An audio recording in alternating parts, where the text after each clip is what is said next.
Well, hello everyone, and welcome to the kitchen table. My goodness me, it's been a long time, hasn't it? It's been over a month, would you believe? But I have been away. I do have excuses. Where have I been? Well, I've been to New Zealand for the absolutely magnificent Otago rally, one of the very best rallies I have ever attended for many reasons. Stages, just quite incredible.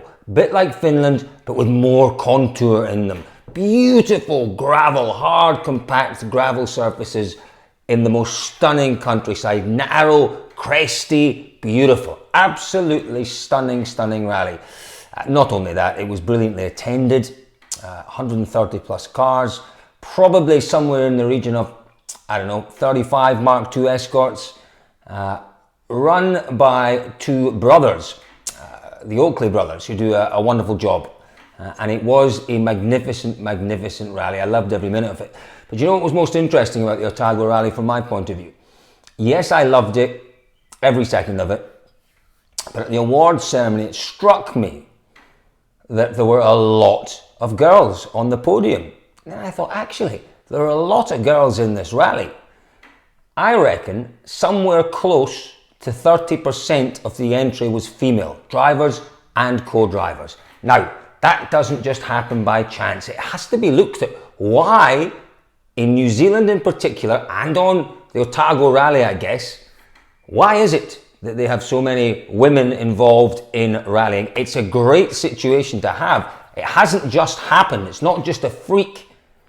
It's happening for a reason, and we need to have a look at that. But it was just the whole thing. The whole thing around the Otago rally was magnificent. From there, where did I go? I went on to Tasmania and discovered through the wonders of Targa, Tasmania. Listen, I'm sure a lot of you saw my videos, or our videos from Tasmania. They weren't mine, they were ours.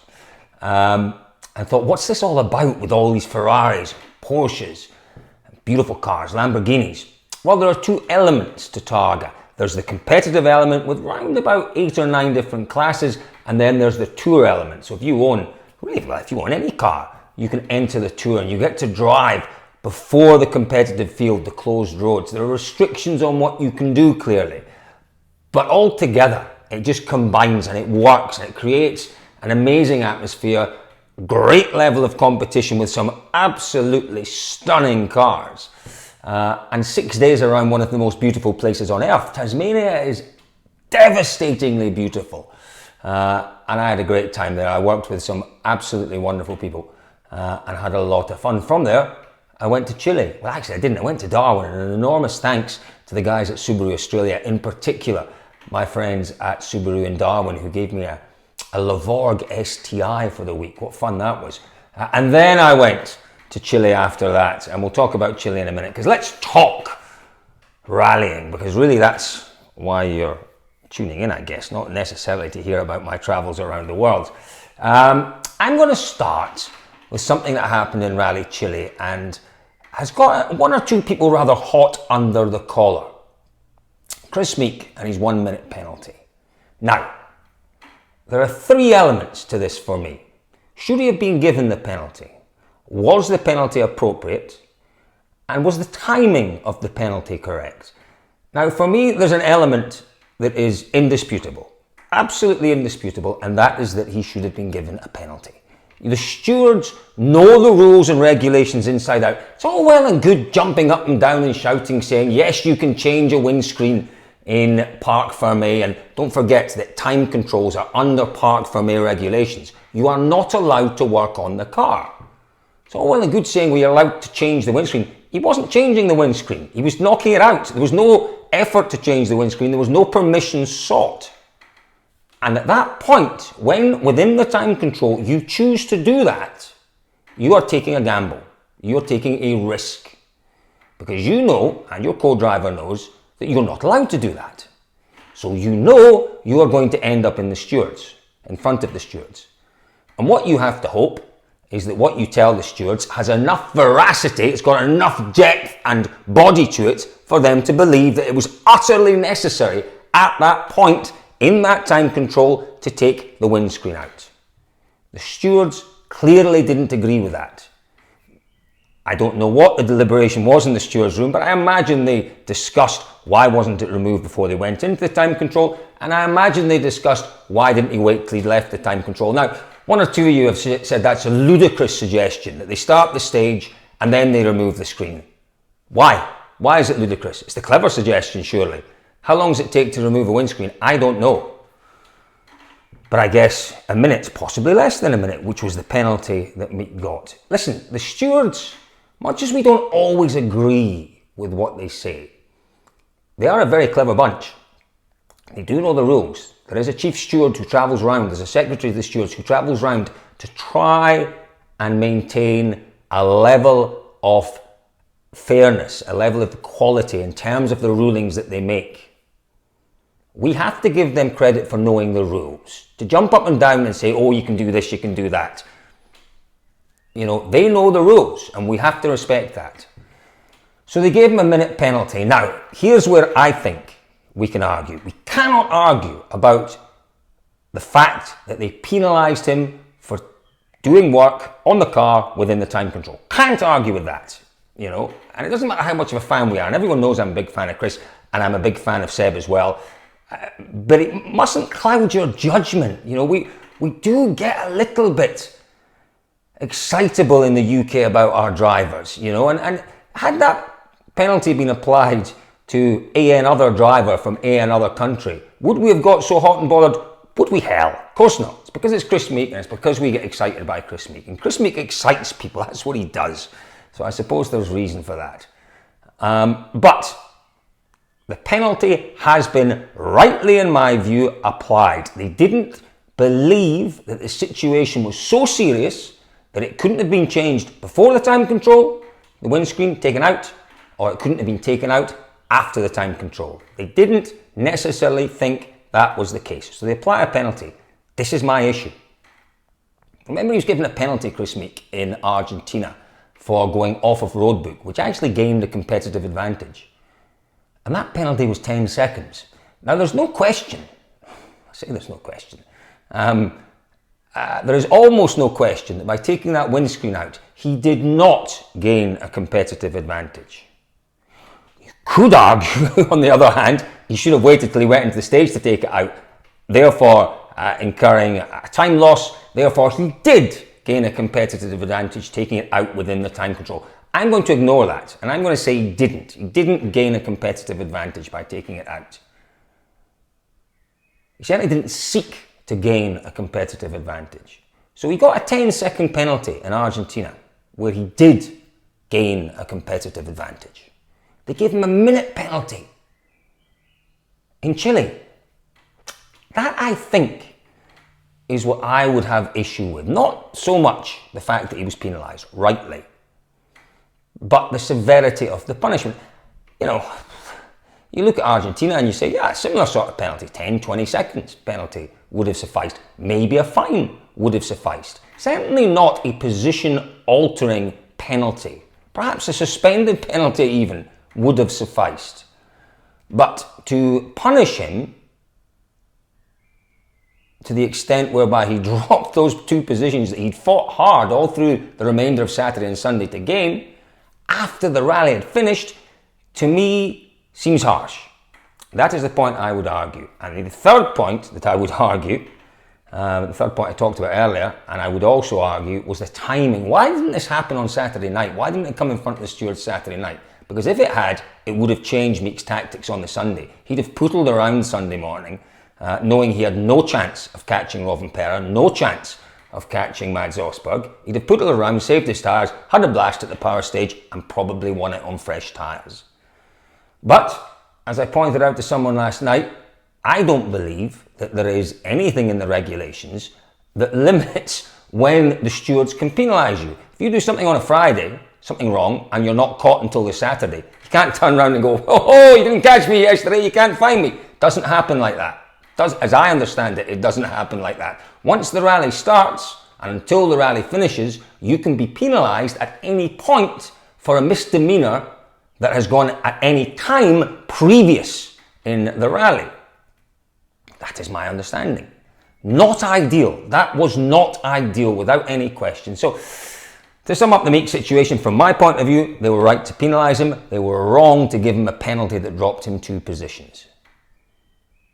I don't really think there's much more to it. I really don't. And I think that those that are jumping and shouting and screaming the loudest, if they took a slightly more, took a step back, had a look at it a little more objectively, would realise that that is correct. We can't just ignore rules in rallying. Rallying is a complex sport, more so than just about any other sport, and it's built on a series of sometimes very complex rules. Now, those rules are very often open to interpretation. We can't ignore them. That is a fact. That is an absolute fact, and what we have to do is respect that the rule makers and the stewards who sit on behalf of the rule makers understand what was meant by the rules. That's not always easy. Not always easy. But we can't just ignore him. We can't say, he didn't have any bad intentions, therefore let's let him get away with it. Time controls. I have seen literally cars on fire in time controls and drivers not opening the bonnet, not going under the bonnet in the time control, getting back into the driver's seat, moving the car 50, 60 yards outside the time control, and then tending to what the problem was. Now, you might say that's a bit silly, and I agree with you, but I've seen that happen for fear of being disqualified. He gets back in the car, he moves outside the time control, he then deals with the issue. Yep, I suspect that's what Chris should have done. Anyway, that is my view on that.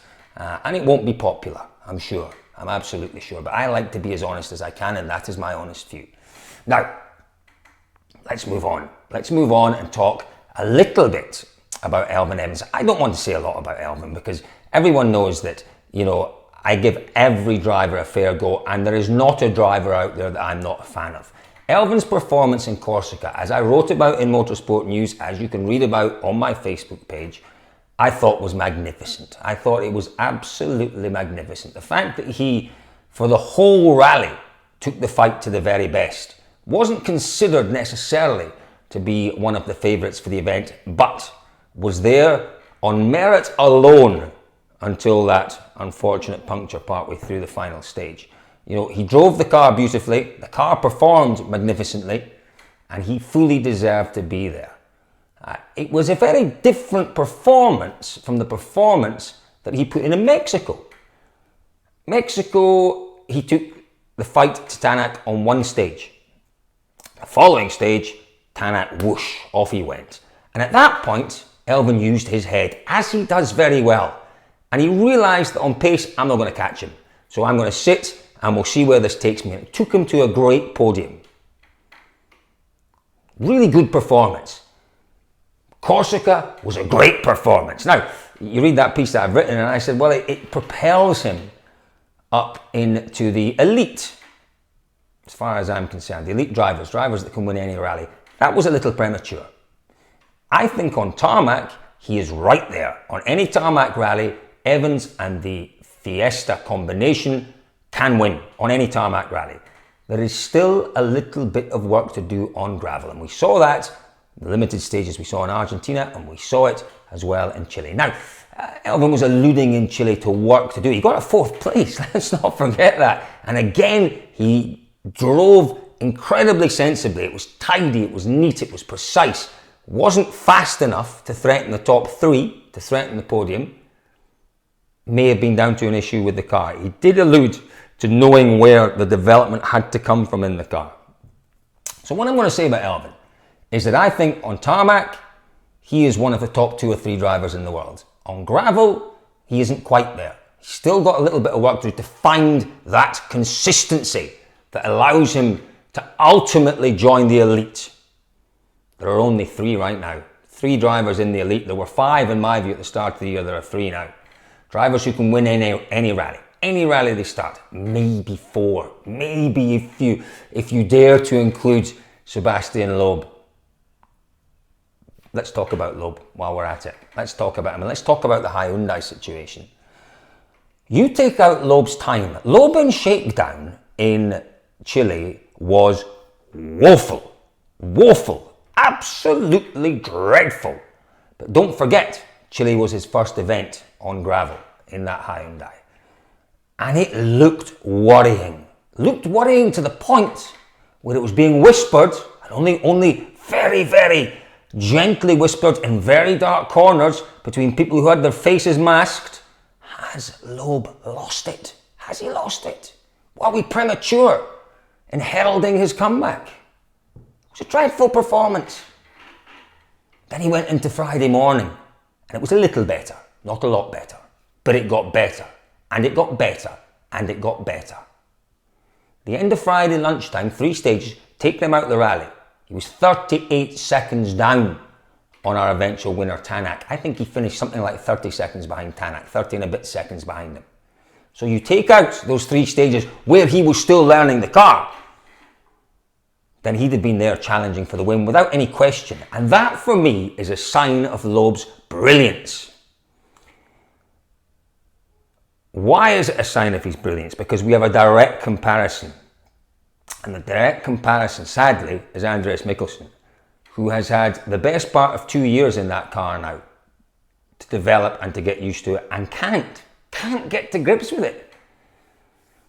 Can we discount Argentina? Of course not. It was a podium, and a well-deserved podium, and we were hoping that that podium for Mikkelsen in Argentina was the little click he needed just to get back into gear and to get back into competitive ways.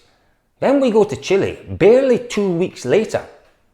He's a second a kilometre off the pace. He's nearly 4 minutes behind the winner with no discernible problems, no punctures, no mechanical errors, no big mistakes, anything like that. And that's a worry. That's a worry when you've got Loeb, who adapts to the car so quickly and clearly shows the ability to win, not just on tarmac, but on gravel. It's given my friend, Mr. Adamo, a headache, a real headache, because Mr. Adamo has shown his ruthless streak on tarmac. Even although we're led to believe that Andreas had a moderately watertight contract that said he did all the rounds this year, Mr. Adamo said, well, I'm not leaving either Sordo or Loeb behind when we go to tarmac. Why would I? 2 of the best tarmac drivers in the world. So unfortunately, Andreas has sat aside for those. You've got to wonder now, with the pressures that are on Hyundai to win this year, you've got to wonder whether or not they may ask Loeb to do more gravel rallies. On the performance of Chile, it would make sense. It would make absolute sense. Listen, things looked very, very tenuous. You know, again, there is this rumour that Hyundai have, there's an ultimatum, isn't there, at Hyundai, that says win this year or we're off. I don't know whether that's true or not. I really don't. It seems rather extreme, to be totally honest with you. But for sure, it is enormously important that Hyundai deliver either a manufacturer's title or a driver's title. For probably 3 or 4 hours on Saturday, it hung by the most tenuous, the thinnest of threads, their chances of winning this year. It looked as if potentially Neuville's season was over. The rumour was, in that monstrous crash, he'd broken his leg. And you looked at it and you thought, if he's broken his leg, he's out for 2 or 3 rallies. Bye-bye driver's title. And a lineup with Mikkelsen, Sordo, Loeb in those 3 rallies. Are they going to score enough manufacturer points, or are Toyota going to just disappear off into the distance?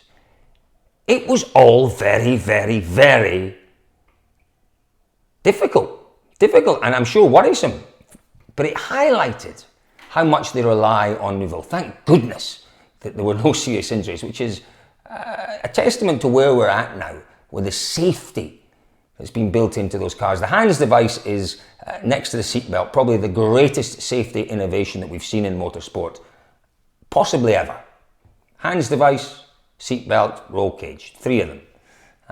But a few years ago, 10, 20 years ago, that would have caused life-changing injuries to driver or co-driver. There is no question about it. The velocity and the force of the rolls, the speed the car was rolling at. Okay, it didn't hit anything, thank goodness.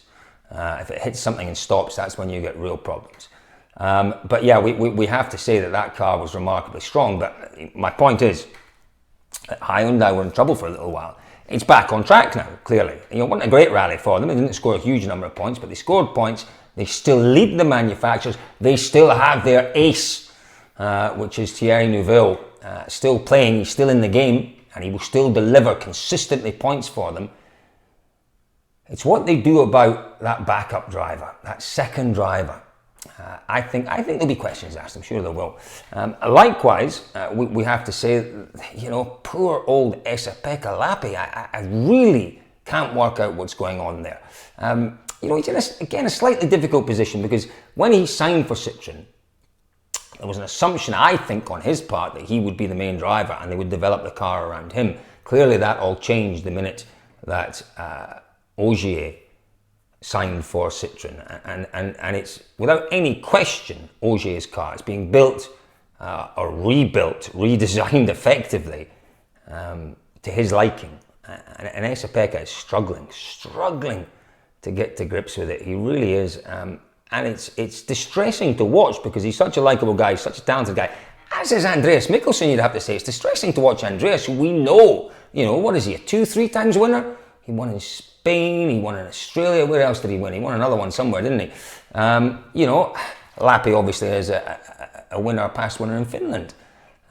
It's distressing to watch both of those boys really struggling because we know they've got the ability, but there is so much pressure on both of them, particularly Andreas with Sebastian Loeb being already part of the team. You've got Esa-Pekka Lappi who right now just isn't delivering, really isn't, sadly. And you've got on the sidelines Craig Breen, you've got on the sidelines Mads Osberg, who will always deliver you 5th or 6th places, always. Day in, day out, without making any mistakes. And you've got Hayden Paddon sitting on the sidelines, who last year proved that he can also deliver podiums and top 5, top 6 finishes. The pressure mounts on, in particular, those two drivers, and I feel desperately sorry for both of them, in particular for Andreas Mikkelsen, because I really hoped that Argentina was that boost that he needed to his confidence. But clearly it's not a confidence thing, it's a handling thing. He just can't work out the handling. When it gets slippery, he just throttles back, and he throttles back a mile. Doesn't just throttle back a fraction, he throttles right back. It's a handling. You can't get to grips with the handling, and you have to feel for both of those boys. They're having very, very, very difficult seasons, but it does make things very interesting from a spectator's and a pundit's point of view, just to try and work out what could possibly go on in those situations. Now, Chile itself, listen, Tanak, brilliant, without any question. From the second stage, off he went, controlled it really from the end of play on Friday. He was brilliant. Said it at the start of the year, unless he has problems, he can win every rally. Okay, Corsica was a strange one. He never really got into it in Corsica. But I believe on the remaining gravel rallies, that is the same situation. I think out and out pace, he is the fastest. Out and out pace, the Yaris is the fastest. But the Yaris is without doubt fragile. And Mäkinen has said this. Is fragile too strong a word? Maybe it's too strong a word. The rims, it gets lots of punctures. That's absolutely without a doubt. The rims break. They had that electrical problem again, and it may have been a different one from the one we saw previously. But they had an electrical problem in Argentina. If Toyota deliver for Tanak till the end of the year 100% reliable car, I think he'll win the championship. I really do. Much as Ogier has once again been stunningly brilliant this year, working to develop the car clearly isn't to his liking even yet. Remember, it took 3 or 4 events. We're now 3 or 4 events in the M Sport car till he got it to his liking. We're now 6 events in the Citroën, and it's still not there. There's still work to do on that car. But what does he do? He bangs in podium after podium after podium. And what he's doing that's a little different this year, he's scoring better in the power stages. That is why he leads the championship. The consistency will always be there for Ogier. And that's why you pay him so much money, because you know he will deliver every single time. Give him a quick car, he'll probably win. Give him a decent car, he'll give you podiums. He's 100% committed, but I fear for him this year because Mr. Tanak, if they can sort those problems out, looks remarkable. But then he did at the start of the year. It is so difficult to call. We can't write off clearly, even though he had a big fat 0. We can't write off Thierry Neuville. He's still absolutely there. 2 wins in a row. Has the Hyundai turned the corner? Well, my good friend and colleague David Evans tells me that maybe I'm a little, again, premature to declare that Hyundai's turned the corner. And on the evidence of Mikkelsen, maybe you'd say it hasn't quite turned the corner, but on the evidence of Loeb and the 2 wins that Neuville had, you might suggest it has. I don't know. What I do know is that Neuville is driving as well as he's ever driven. Loeb is still very, very, very capable. And if there are upgrades to come to that car, if there are still improvements to come to that car, it puts Neuville in a very good position this year, even although he has that big fat 0 from Chile. Now, a little bit more about Rally Chile. What did I think of it? The stages, just jaw-droppingly beautiful. Fantastic stages to see, to drive through, to spectate on. More importantly, fantastic stages to drive. I think it was a success. I think, and everyone's quite happy to put their hands up and admit from within, I think, the organisation that there were some areas that needed a little bit of work, but there are some massive pluses. The stages, an enormous plus. The fans, my goodness me. Yeah, the service park was a little bit strange, a little bit difficult to get into, but we'll accept that because we had the most unbelievable atmosphere. The number of fans in the stages, the number of fans at the start, one of the best ceremonial starts you will see anywhere. The super special downtown, incredible in the stages, huge numbers of spectators. And here is something that I've heard from 2 or 3 people. Those spectators, I feared when that stage was delayed on Friday morning. I think it was stage 2. I feared, this could be, if this is an indication of what we're going to get this weekend, this could be a disaster. Absolutely not the case. What happened? And from 3 different independent sources, people who were out in the stages, the fans policed themselves. They policed themselves. Yes, there were marshals, and the marshals did a good job, but the fans did a great job. And for me, this is the future. This is 100% the future. You will never, on any rally, have enough marshals, to safely and 100% marshal a stage. Never. It just won't happen. What it's about is educating the fans and empowering them, if you like, to self-marshal. If someone was in the wrong place, my goodness me, they knew it because the rest of the fans told them. If someone tried to walk or got too close to the stage, they knew it because the fans told them. They self-policed, and that is the future in terms of safety in rallying. Why did they self-police? Well, I don't know, but I guess it was a program of education from the organisers. Remember, Concepcion is quite a provincial town. It's a long way south. It's an hour's flight south of the capital, Santiago. It might be Chile's second biggest town, but there's not a lot there. And not a lot goes on there, apart from industry, logging by the looks of things. Lots of wood and logging seems to go on. And they haven't seen, I don't think, anything like the World Rally Championship before. So there was a massive amount of interest in it. And I imagine what the organisers did beforehand was put in place a campaign of education to educate fans how to behave. Not only to educate them how to behave, but to make it crystal clear as to the consequences of misbehaviour. If you stand in the wrong place, if you stand too close to the stage, if you walk across the stage when it's live, bang, it gets cancelled and the championship won't be coming back here. So the 1%, the 0.1% of morons that we know exist within rally fans who totally disregard everything because they're blimmin' brain dead. That 0.1%, well, they had to deal with the 99.9% who knew the consequences, who were clever enough to understand them. And it worked magnificently. I didn't hear of a single spectator problem. Yes, stage 2 was delayed. That was a different matter. So hats off to the organisers. You've recognised that there are certain areas that need a little bit of work. Fair play. But there are things there that are just enormously positive for Rally Chile. Another rally, another part of the world, because Argentina's not so far away, but a different rally, a different audience, a different challenge. It is what the championship needs. I'm all for it, that's for sure. Now, before I go, I'm sure I've missed some things out. My cup of tea going cold. Mull Rally. It's back on. It's definitely back on this year. That is great news. That is great news, by the way. This is vintage, this mug. My vintage Mull Rally mug. Can't remember what year it is and I can't read now. 2300 Club. 2007. Cool. 12 years old. Could you believe it? 12 years old, this mug. So before, you might have noticed these. These are magnificent. Given to me by my friend from Estonia. I'm just going to look at the name here. I'll put my glasses on to read the name because I am going blind.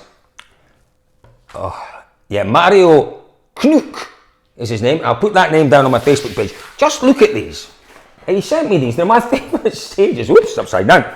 My favourite stages in the world as wall hangings. I'm going to get them mounted and put up in my office. That's Welsh's Creek in Australia. And they're on this wonderful kind of tarmac-y sort of material. And do you know what? It's simple, but it's clever, and I love it. And if you want one for your office, for your room, for your workplace, whatever it might be, I will put Mario's name underneath this video because I think they're great. This one is Urunga in Australia. The one behind me there is actually Mahes, one of my favourite stages anywhere. That's in Jordan, part of Rally Jordan.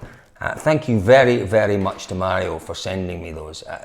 They are, as I say, fantastically simple but quite stunning, and it's enormously generous of you to send them to me. I'll show you what they look like when they're in situ in my office once I've had them hung. Other thing very quickly, I know this has been a long one because there's been a bit of catching up to do. I want to mention just quickly Peter Solberg. The first driver I ever spoke to in the World Rally Championship, the first driver I got to know, first driver that I could genuinely call my friend was Peter Solberg. When I worked for 555 and we sponsored the Subaru World Rally team, Peter hadn't won a rally and he won his first rally with us, he won his first championship with us, and I have loved him unashamedly since. You know, my biggest regret in rallying, and I've been standing at stage ends for nigh on 15 years now, is that I was never at a final stage end when Peter Solberg won a rally. And I just dreamed of the day when he went back to Ford and we got close a few times. I dreamed of him making a glorious return to the championship. That's not going to happen now. And I would like personally to thank Peter for really, you know, it was Peter that sparked the rally bug in me. You know, he was such a character, he was so flamboyant. But on top of that, he's such a lovely man with such a lovely family. You couldn't help but like him. And I've always been his number one fan, my eyes anyway. And I always will be his number one fan. He fully deserves his retirement. I'm sure we'll see him on events, select events. He more or less said that. But Peter Solberg, you are a legend. You're always a legend to me. You are a legend, always will be a legend. And a massive thanks from me for everything that you did in the sport of rallying. And you know what? The Solberg name is going strong, isn't it? It won't be too long till we see Oscar Solberg in the World Rally Championship. And you know, I might not have interviewed Peter Solberg as a winner of a rally at a stage end, but I think there's every chance that I'll be interviewing Oscar Solberg, and that will almost be as good as interviewing Solberg as a rally winner. Yeah, Peter Solberg, enjoy your retirement. Guys, I'm sure there's a whole load of missed, and apologies, but we will do another one. I'm not waiting another 4 weeks till the next kitchen table. There will be one next week. So anything in particular you want me to talk about, let me know. Don't forget, I say this every time, it's so important on Facebook that you share the video, the kitchen table video, and that you like it on Facebook as well. Really important from my point of view. Also on YouTube, if you've not subscribed yet, it's important that you subscribe and like it. So on Facebook, don't forget to share and like, and on YouTube to subscribe and to like the video. And I thank you all once again for doing that. So folks, yeah, it's been way too long. Let's not wait quite so long next time. Thanks for joining me at the kitchen table.